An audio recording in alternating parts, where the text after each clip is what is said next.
Everybody, it's Maria Boynton. Thank you so much for joining me for another edition of Atlanta Up Close. Today, I have a guest that I've been wanting to get in studio for a while because she told me a long time ago she likes to actually touch the person that she's talking to. How are you doing? Better now. Oh, Mrs. Xernona Clayton, everyone, is here. Welcome to Atlanta Up Close. Thank you so much. I'm happy to be here. Yes, you're beautiful. Thank you. You're beautiful. You have a beautiful spirit, a beautiful soul. And I was talking to you earlier. I was there for the unveiling of your statue, the Xernona Clayton statue on Xernona Clayton Way. How about that? I felt a high unlike anybody's ever had one. Because I looked up and saw my sign on the street, and now the fountain, there's a little fountain there with my name, and now this beautiful statue. I was hardly able to know what my name was. I felt an excitement that was rare for me because I don't get overly excited. I'm pleased, but not overly excited where you act giddy. But I think I was giddy that day because I just felt silly. I think it was just that moment just got to me. It was such a high moment, right there. And my mind went back to when I first moved to Atlanta, when everything was segregated here when I got here. You couldn't buy anything. You couldn't go anywhere. You couldn't do anything. And here I am right down in the heart of the city. It was a little much.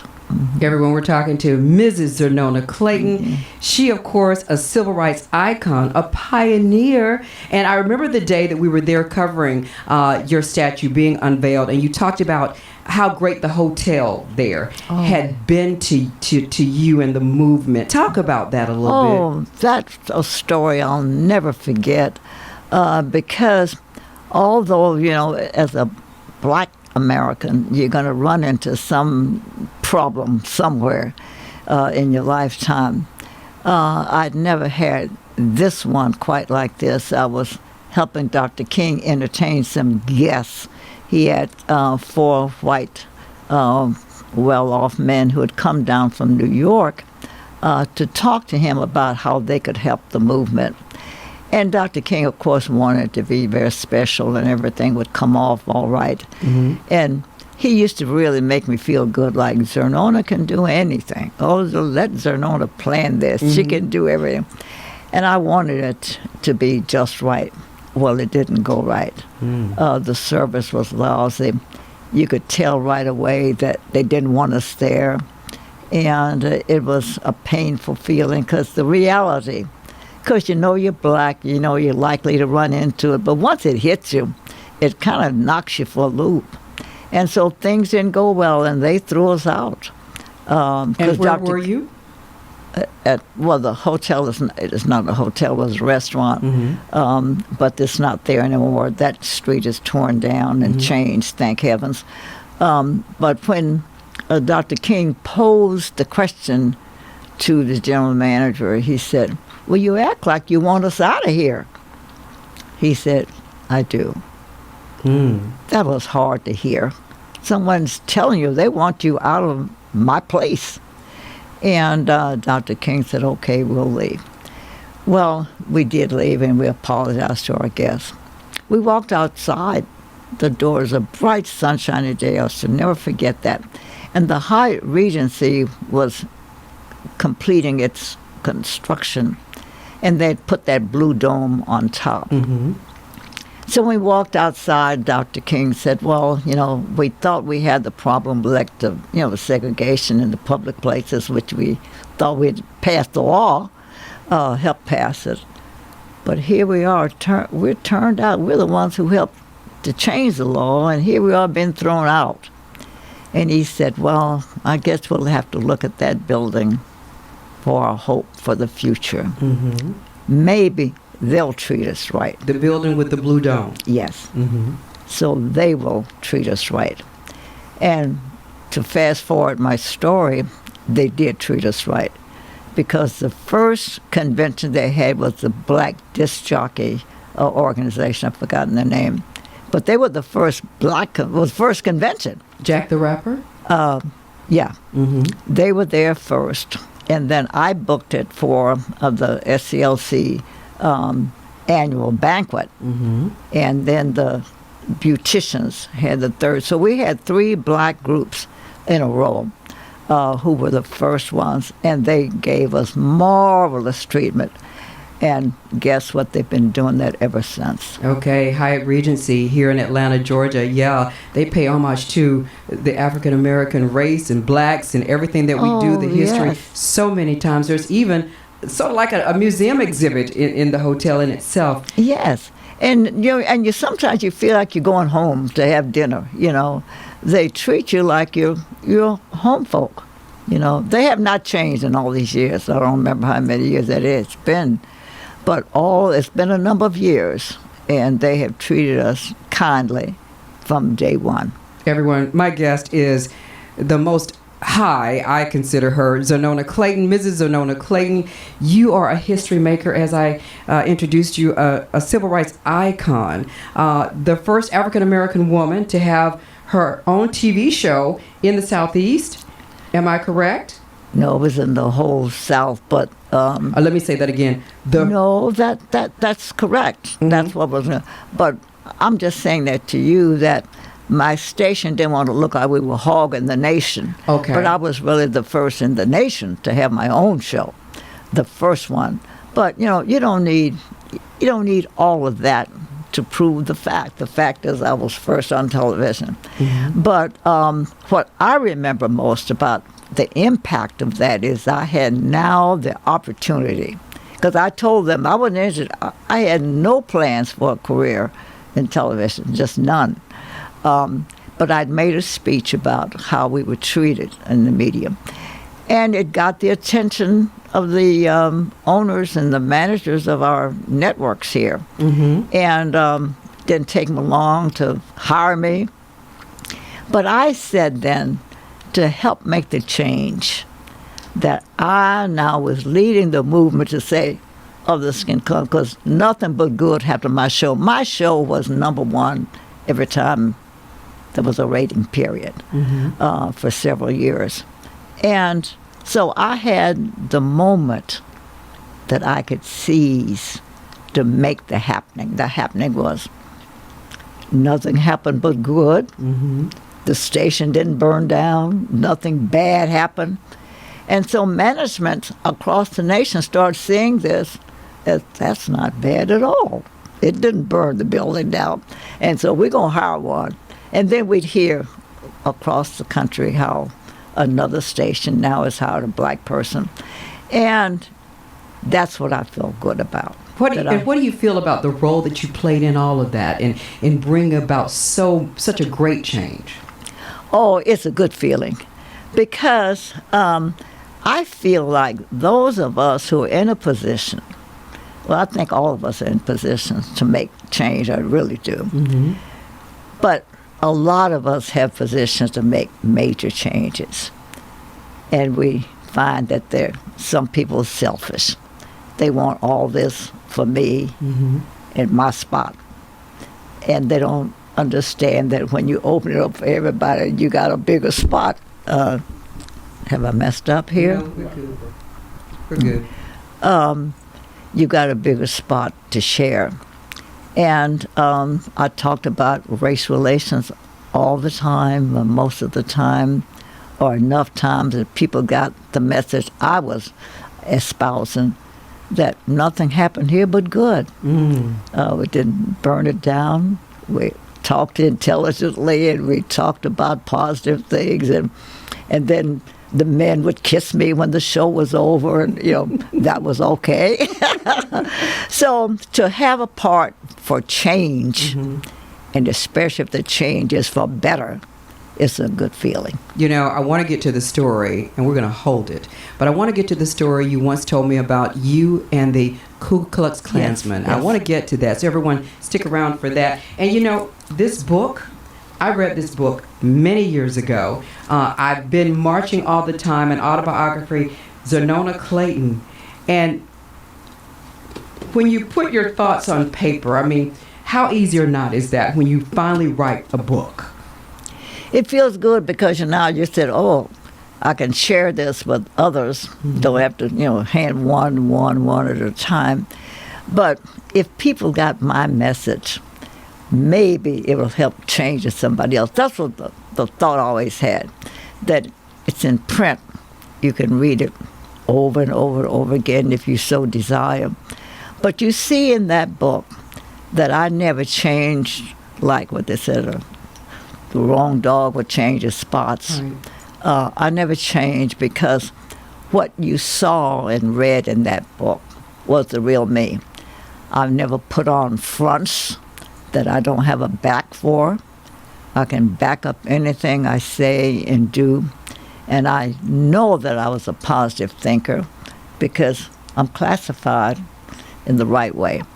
I'm very positive about things I do. I'm positive in my relationships to people. I'm positive about folk who are not as fortunate as I am. I go down there on where my statue is now and told the men who sleep on the floor, on the ground, I just said to them, you may not have complete control of what's happened to you. I don't even know what happened. I don't care to know. But I'm coming here to kind of overwatch my statue. But I'm going to bring you some food every time I come. And because I want you to help me keep it clean. And that's what's happening today.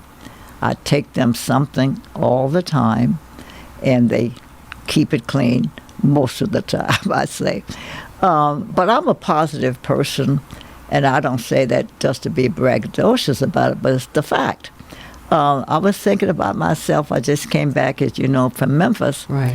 where I got that wonderful Martin Luther King award. And I thought, while I was sitting there on the stage when my time came, about what I would say.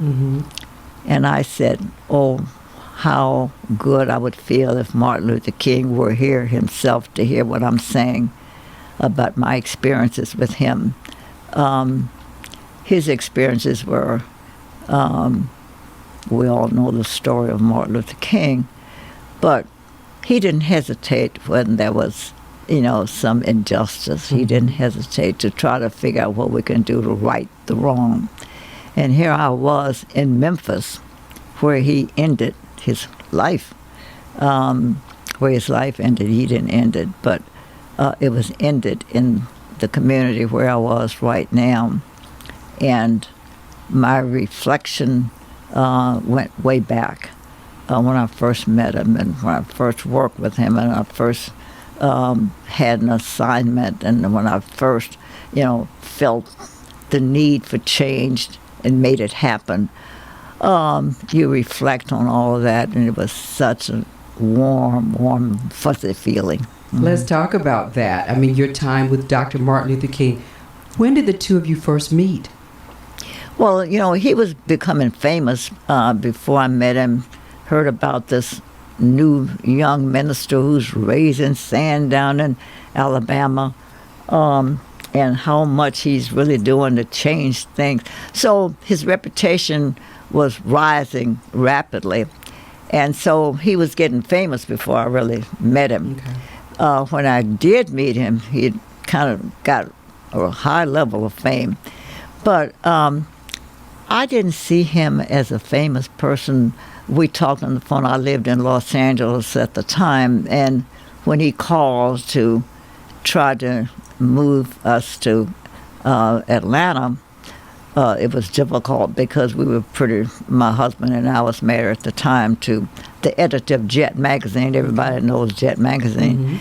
And so we had a successful, I guess, day-to-day lifestyle and happy and didn't plan to move in the near future anyway. And he convinced us both on the phone to come down and just see what they're doing. Said, just come down to Atlanta and see what we're doing. And so we came down, and right away, Mrs. King was interested in doing concert tours because she had music training in college and wanted very much to do fundraising for the organization and hoped to use her talent. But she couldn't get off the ground or just couldn't get it going. And and my husband at the time said, "Oh, you need my wife." Said she make things happen. Said he just talked about me in glowing terms. Oh, she'll do everything. Oh, she's wonderful. And when I looked up, I'd already been booked to travel with Mrs. King before we moved. So I traveled with her before we moved and fell in love with her countenance and her resilience and her commitment to the cause. And so I found out that his fame didn't affect him at all. He was just a man who, like most of us, men and women, because we were black does not mean we have to be in servitude. Right. That we can help make the change, but we got to work hard at it. We all had a commitment to make the change. So working with people who are committed to make make life better, you're in a good spot. And so after we moved, I found some pockets that had not been touched, and help with those stores when women couldn't try on clothes downtown. They could try on if you send them to their house, but that's so inhumane. Right. And so there were a lot of things that I got involved in immediately, and I traveled with her immediately, and came very close to the Kings and became like the other family member. All the children had birthdays, and I had to be there for that. And so I grew up with the kids, and so it was a happy merger of two families. And then my husband died while we were working, and then I was really a member of the family, where I was a part of everything they did. And Dr. King used to tell people, Xernona can do everything. And I said, oh, you're going to make these people mad at me. I can't do everything. But they gave me everything to do, and so I ended up doing everything. But it was wonderful. When you look at the years and the time spent working with the King family, and today, what moments would you like to reflect on that you would see as positive change since, let's say, the death of Dr. King, since you hosted your own show and made inroads and things of that nature? What are some of those moments that you're so proud of, having been here for in this country? Well, this sounds like a braggadocious response, but it's not. I was proud of everything. Okay. Because I wouldn't go into anything unless I would think it through in my own head, that this is something I can possibly do. Well, I wouldn't be foolish enough to, climb the building. So I stuck with the things that I thought I could do. Mm-hmm. And I never acted in a rushed way. I always like to think things through. Mm-hmm. So I think everything I did was a positive act, that I was trying to make better whatever was the condition we were facing. Mm-hmm. Even with people who are unhappy, I tried to make them happy. So I always wanted to improve, go to the next level for whatever is surrounding me in terms of a deed or a job or a work assignment, because I feel better in the end. I feel so good when I help somebody, that I constantly am helping somebody, mm-hmm. because it feels good to me. Now, that's a selfish way to put it, but that's the way I am. I'm glad to help people. You talk about the gentlemen who sleep on the ground at your statue and what you tell them. How important do you feel compassion is, and what everyone should know about compassion, and how much that matters in this life, you feel? Well, it's got to matter, because if you give them one sandwich, that might be the only sandwich they get. And so you fill in a hungry spot for the moment. Mm-hmm. So you can take every little thing that seems little would be important to folk who don't have as much as you have. See, I'm a blessed person already. I was blessed, I think, the day I was born. Indeed. And so I feel like I have an assignment by God. I'm a I won't say I am a Christian, but I won't say I'm, just I'll go around, preaching the gospel. I can, I think. I'm sure you could. But I think that I really judge myself very harshly. I'm hard on myself, like I could do better. Or maybe I couldn't. Maybe I did the best I could. I evaluate myself all the time, and I'm always willing to share. I was sitting in church. Now, this is interesting. You asked me this today. 2 Sundays ago, I was sitting in church, and a lady sitting behind me, whom I didn't recognize when I turned around, and she said, "I'm so-and-so," gave me her name. She said, "You probably won't remember me, but I'm the young lady you gave some dresses to several years ago." And I said, "Really?" And I said, "Just tell me what the moment was," because I couldn't, nothing came to mind right away. But she was a young woman who wanted very much to attend a trumpet awards, because she heard so much about it, that there you go and find people and meet people who have charted this course in the world in which we live to make some contributions, and you're going to meet somebody famous, and you're going to meet somebody who's done some wonderful things, and it's going to broaden your horizons. So she heard all those stories about the trumpet awards, and she was just eager to get there.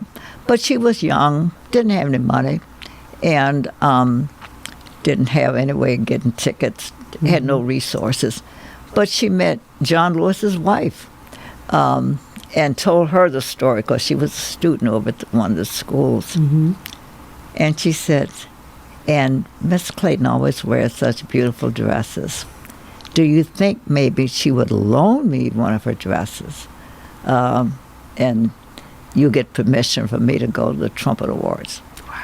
Well, all of that happened. So she came to my house, and I just pulled out some dresses. I didn't know what she liked. And I just laid out several dresses, and I said, "Well, pick what you like." And she did like a lot of us do. And I'm admiring your beautiful dress. It's a beautiful dress. And thank you. I got it at our store. Okay. Okay. Don't tell the audience where I it was. won't. They might go buy all the pretty dresses before we get there. But she said, "Oh, geez." She laid 1, 2, 3. And she said, "Oh, gee, I can't decide."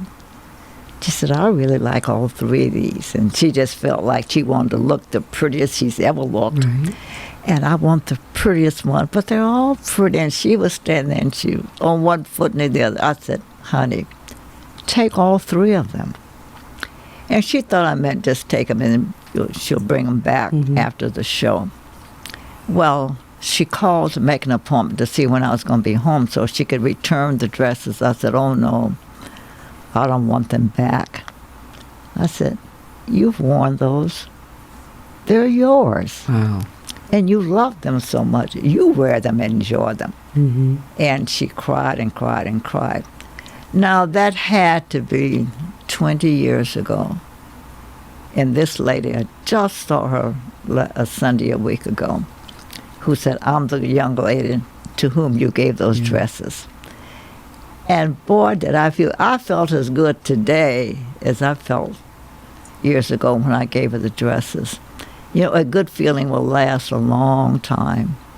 And so it behooves us all to do good, because you can feel good for a long time. So compassion truly does matter. I'm sure that you have so many moments like that, because you've done such good works so long. I mean, we talk about the Trumpet Awards and just, bringing a look upon the talent in our community. The Trumpet Awards, how did you come up with that one? Oh, I just felt that, I think each of us can examine ourselves as there's something else we can do that we haven't done. Yeah. And I guess I was one of those, and I was like, what can I do that would be spectacular or change lives or change something? And I just know that there's so many African Americans who've done things that all the world does not know. And so I was putting that out there to have the world know that we as a people have not just been sitting around moping on how badly we've been treated, which, of course, we were badly treated in America, but making contributions in spite of that. And so I wanted to tell the stories, and I figured at that time with CNN just going all over the world, Right. what better place to start?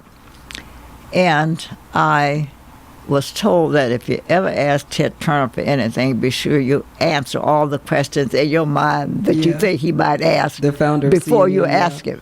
Exactly. I stayed up all night trying to say, now, will he ask that? Yeah, he'll probably ask that.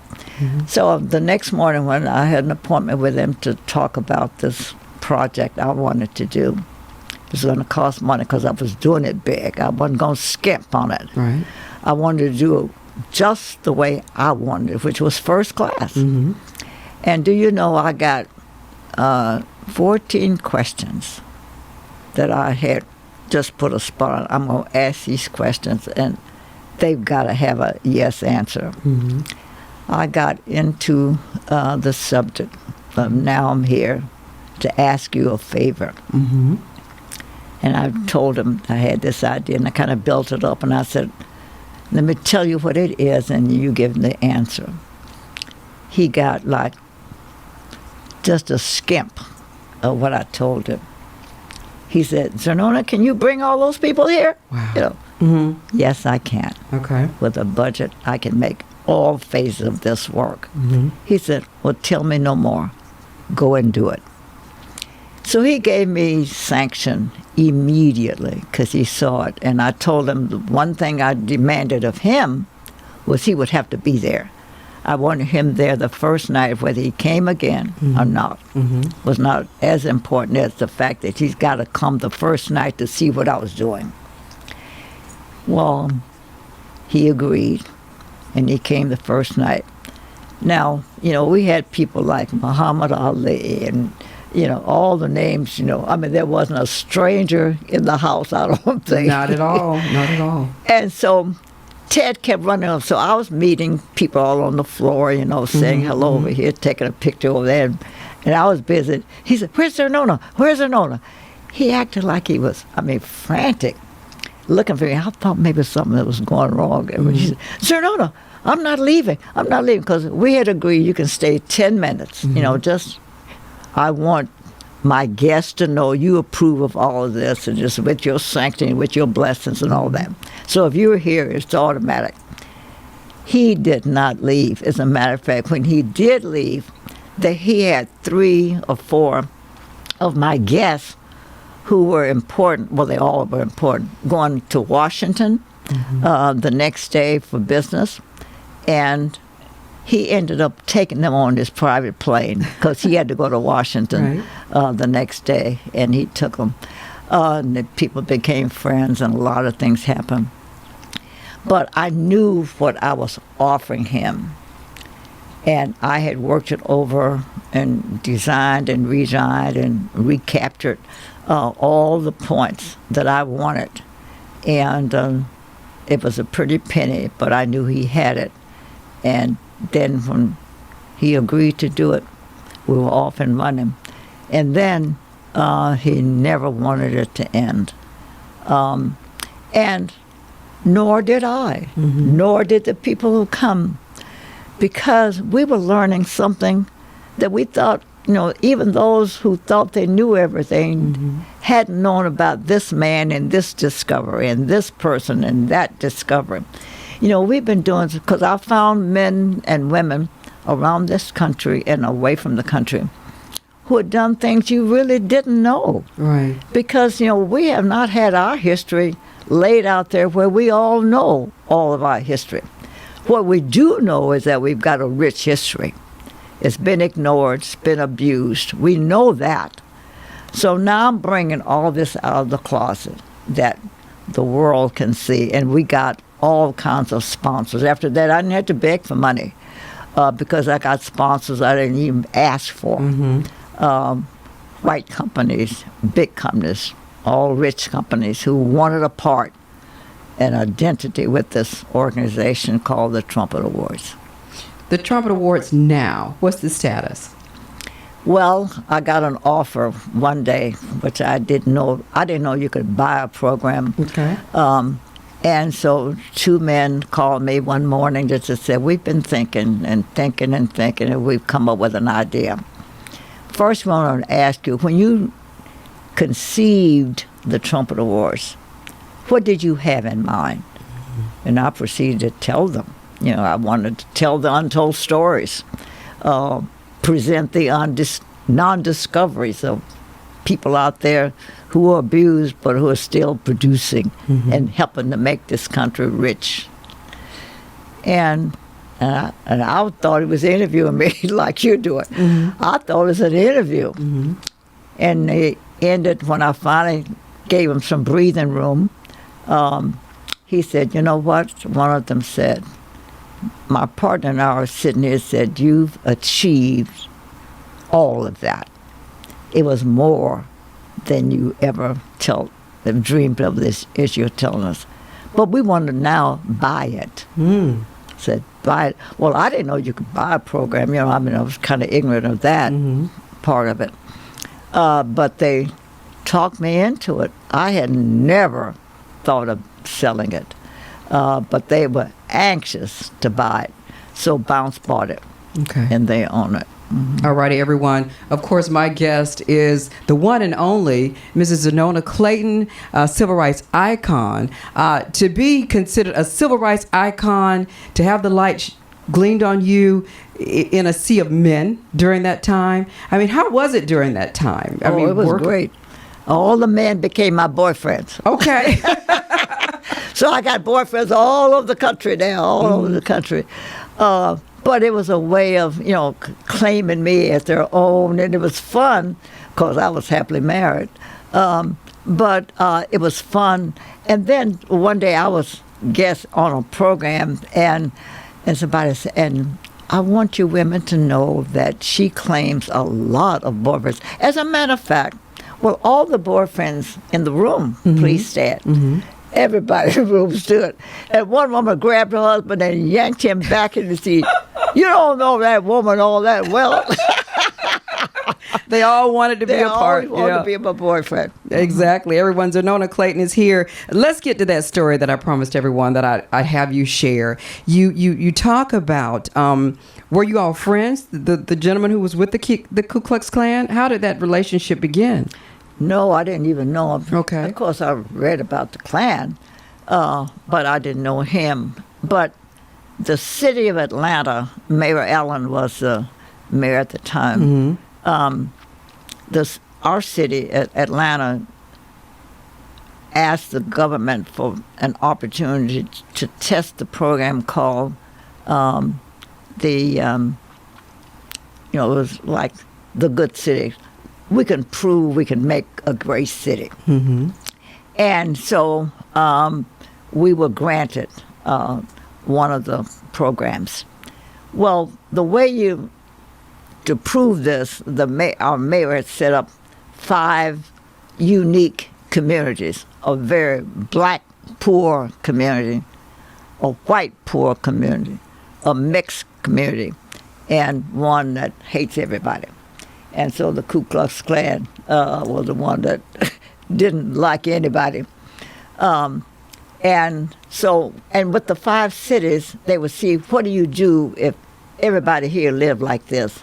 What do you do to make a good city? Right. Make the city better. That was the plan for the program. And he asked me to run the program, direct it, like think of things to do so we can prove that we can make this city better. Right. I'd never done that before, but the challenge was, very small. When people tell you, oh, you can do it, you feel maybe I can try it if I might be. What did Dr. King say? Xernona can do everything. Right, yeah. So here I was now to do everything. Well, each community was different. but he said, oh, by the way, this is what the mayor said. I forgot to tell you, one of the communities is mainly Klans people. Oh. I said, Klans people, Ku Klux Klan? He said, yes. I said, oh, okay. He said, well, you want to change your mind? I said, no, it'd be a challenge for me. So you weren't intimidated at all? Yeah, not at all. Well, that's how we got formed. So he was, in each community had a captain of the community. Okay. Well, but they chose their own people. So this guy was head of the community that had a lot of Klansmen people living there. Mm-hmm. So now I got to meet with all of them to discuss what we're going to do to make the community better. Well, he knew who I was because I was on television, so everybody knew who I was. And some of the people were excited, oh, the lady on television is going to be our captain, you know. So they were excited. But when he came to really meet me now, he gave me a handshake, and it was like little fingers, you know. Other people welcome, or they'd hug me, you know, blacks and whites would hug me, but he gave me little fingertips. And I wonder if this is the guy, because I don't remember ever having seen a picture of him. Well, he came to my office the next day to say, well, Miss Clayton, he said, the meeting went very well last night, but I have a question. Mm-hmm. How many Negroes you think own their own homes in Detroit, Michigan?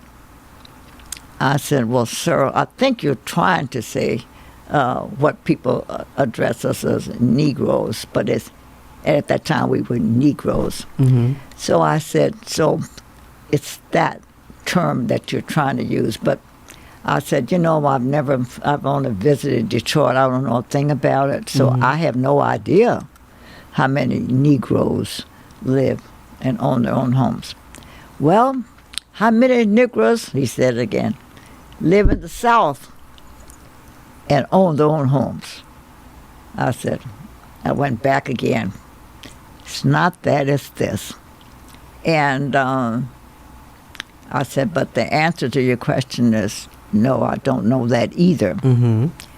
Well, that was our first meeting. My trying to tell him how to say Negroes. Right. And I would tell him, no, I'd never done no study of these cities. He said, well, I'm proving that I can tell you for a fact that the Negro, and then he changed. Okay. Right away he started changing, scared to say it. In Mississippi, more of them own their own homes than the ones who have run up to Detroit to live. In other words, black folk ran to the north to get free, and they had it better off if they stayed where they were. Mm-hmm. That was his point. Mm-hmm. Well, we had discussion like that every single day. So y'all started meeting every day? Yeah, well, he did. He came by. Now, he had a job, but he'd come by like on his lunch hour or when the job was over, every day. I could look. If he's not there, I wonder where he is. He's not here today. Right. But I started getting phone calls from strangers. Like a man called and said, Miss Clayton, my name is John Jones, whatever, and I'd like to come and take you to lunch. And I said, sir, I don't even know you. Mm-hmm. So I never go to lunch with folk I don't know, but thanks for the invitation. And he said, but I just have to meet you. And he kept saying, I have to. And I said, well, so what's so compelling about meeting me? He said, well, I'm a friend of Calvin Craig's, and I've been his friend for 13 years. I've never in my life heard him say anything decent about a black person. And I want to see for myself. I have to see that you're black. So I said, well, I can tell you, you can take sense about it, take a picture, and I am black. I get call after call after call. Somebody's telling me, you know, your friend Calvin Craig. But he never said anything like that to me, nor was he ever disrespectful to me. Mm-hmm. So I didn't know no much. But let me fast forward a bit because the story gets longer. Okay. His family told me that every night at the dinner table, he would say, you know that Miss Clayton, is a wonderful person. Wow. I really enjoyed talking to her. They said they spent every night at dinner talking about me. And You became a member of their family. so it all evolved. It's a long story. Yeah. But it ended up just like that he started off, the only thing I did, and I wasn't afraid of him. Now, I used to see him bring his children over, put the white robes on them. And I used to ask him, how could you feel comfortable putting the robes on your children who are going out to do harm to somebody? How does that feel? So those are the kind of things I'd ask him. And I'll tell you, I'll never forget the day this happened. I went shopping, came home, and outside looked like my door were all these cars parked, police cars, the ambulance was there. I mean, there were, and at this point now, I was single because my husband had passed away, so I was a single woman. Well, why an ambulance? What? And I figured something happened in the street that happened in front of my house. But when I got out of the car, the police came over and said, we're here because just had an announcement on the TV that Calvin Craig was coming out of the Klan and changing, Xernona Clayton changed his whole attitude. And that was the news. And that was the news of the day. What did you feel at that moment? Well, I felt overjoyed. And then disbelief as well, that maybe he's putting on a show, that he just said that to get some dramatic attention. I couldn't believe it. It wasn't anything that you just said, oh, I believe that. I didn't believe it. And then my world changed. We'd get mail. He had an unlisted phone number and address and all that. So the mailman got sacks, literally sacks of mail this tall. They didn't know where to deliver them. They all went to the mayor's office. So then every day I got the deliveries because they sent them to me, because nobody had his address. But one bit I want to add to tell you this. We got invitations from countries all over the world to come and appear on television to tell our story. He would come now and said, listen, I got an invitation for us to go to Istanbul or somewhere. Yeah. And I said, well, I can't go. He said, well, I'm not going without you. I'm not going without you. He wouldn't go any place without me. And then one night we had an interview here in Atlanta, and we came in separate cars, of course. But on the phone, it was a call-in show. And we had two girls here who were very popular, and they had a very popular show. He said, this man called in and said, I don't know why everybody's making such a big deal over this story. Said, white men are always going to bed with colored women. So ain't nothing special about this story, and I don't know why they're taking time. He went through all of that. Well, I just let it go. I didn't make any comment. But when the show was over, he said, may I drive you to your car? Walk you to your car. I said, no. But maybe if you want to. He said, I want to apologize.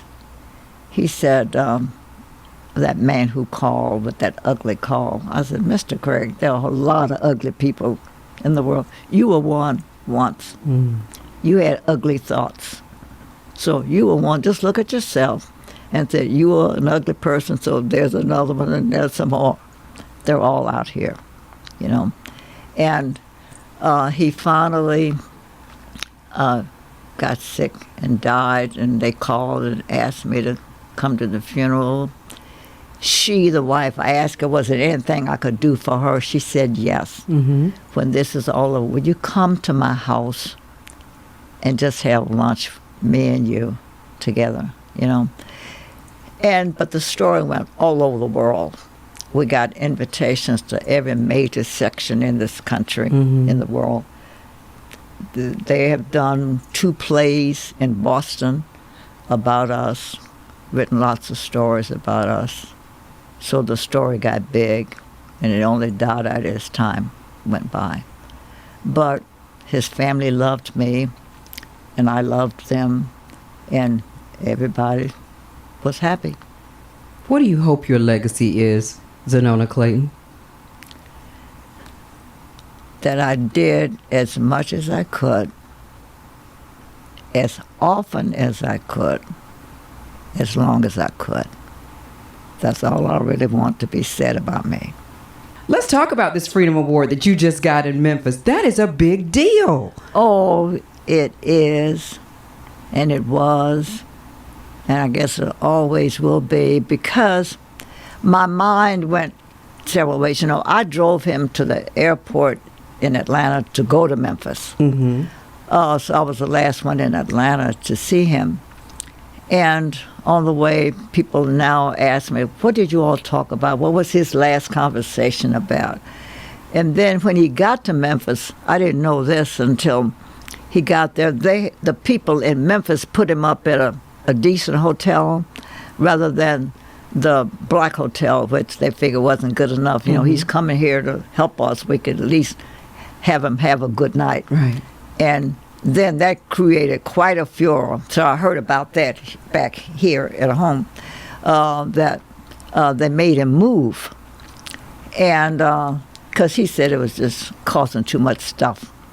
So he said, I can sleep anywhere.